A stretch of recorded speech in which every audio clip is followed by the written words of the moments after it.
ইন্নাল্লাহ আলিমুম বিযাতিস সুদূর।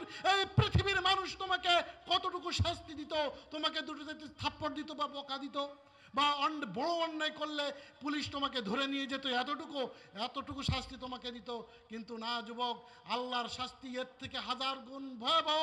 তুমি যত বড় তোমার রবকে তুমি চেনোনি, যত গোপনে তুমি অন্যায় করো না কেন, যত গোপনে তুমি পাপ করো না কেন, চার দেয়ালের ভিতরে দরজা জানলা আটকায় তুমি গোপনে যাই করো না কেন, কেউ পৃথিবীর না দেখেন কে?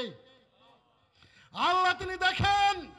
ইন্নাল্লাহ আলিমুম বিযাতিস সুদূর। তিনি হচ্ছেন অন্তর্যামী, অন্তরের কথাও তিনি জানেন। অতএব যুবক, তোমাকে এভাবে রবকে চিনতে হবে যে পৃথিবীর কেউ আমাকে না দেখুক, আমার রব আমাকে দেখছেন। আর আমার রব হচ্ছেন কাহ্হার জব্বার। আমার রব হচ্ছেন ইন্নাল্লাহ আলা কুল্লি শাইইন কাদির। আমার রব হচ্ছেন ইন্না বাতশা রাব্বিকা লাশাদীদ। আমার রব কঠিন শাস্তি দিবেন, কঠিনভাবে পাকড়াও করবেন, যেটা পৃথিবীর কেউ সুপারিশ করতে পারবে না। এভাবে রবকে চিনতে হবে। আমরা আমাদের রবকে চিনিনি, আমাদের রবকে চিনতে হবে। আলহামদুলিল্লাহ রাব্বিল আলামিন। সময় তো আমার শেষ হয়ে গেল, যদিও যাই হোক আমি শেষ করে দিচ্ছি। তারপরে কি আর রহমানির রহিম, আর রহমানির রহিম মনে রাখবেন। আর রহমান আর রহিম কঠিন শব্দ। লা তাকনাতু মির রাহমাতিল্লাহ।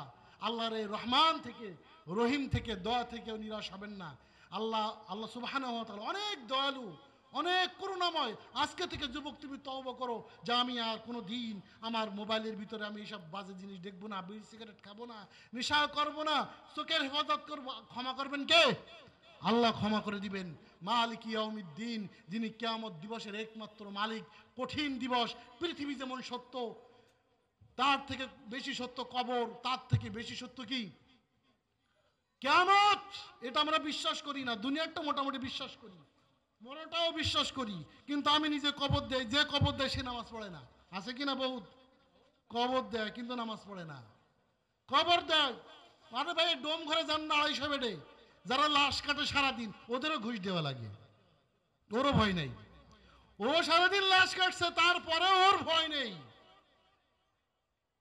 মালিক ইয়াউমিদ্দিন, বিচার দিবস কঠিন, কোন ছাড়া হবে না। পৃথিবীর সকল মানুষের অবস্থা খারাপ হয়ে যাবে, নাফসি নাফসি করতে থাকবে। কোন জায়গায় আমাদের কেউ নাকি জাহাজ নিয়ে যাবে, জাহাজ নিয়ে যাবে, নাফসি নাফসি করতে থাকবে। সকল নবী রাসূলুল্লাহ বলার সময় নেই, অনেক লম্বা আলোচনা। একবার আদম আলাইহিস সালাম থেকে সকল নবী, এমনকি আমাদের নবী পর্যন্ত, তিনিও সিজদায় পড়ে থাকবেন। এবার আল্লাহ বলবেন ইরফা রাসিক, মাথা উঠাও।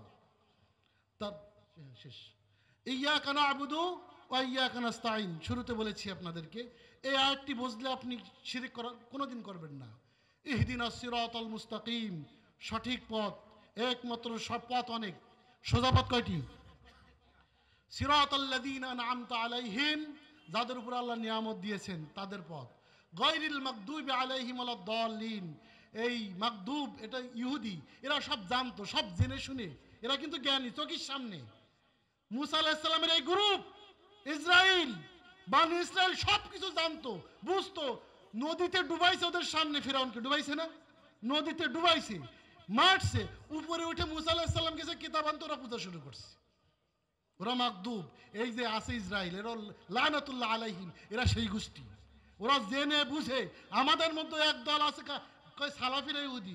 ইহুদি তো তুমি জানো রসায়নের মাসলা সঠিক, জানার পরও গোপন করো। সঠিকটা গোপন যে করে সে কি? ইহুদিদের আলামত তার ভিতরে। ওয়ালাদ-দাল্লিনে, খ্রিস্টান জাতি। আমিন। আল্লাহ আমাদেরকে হেফাজত করুন।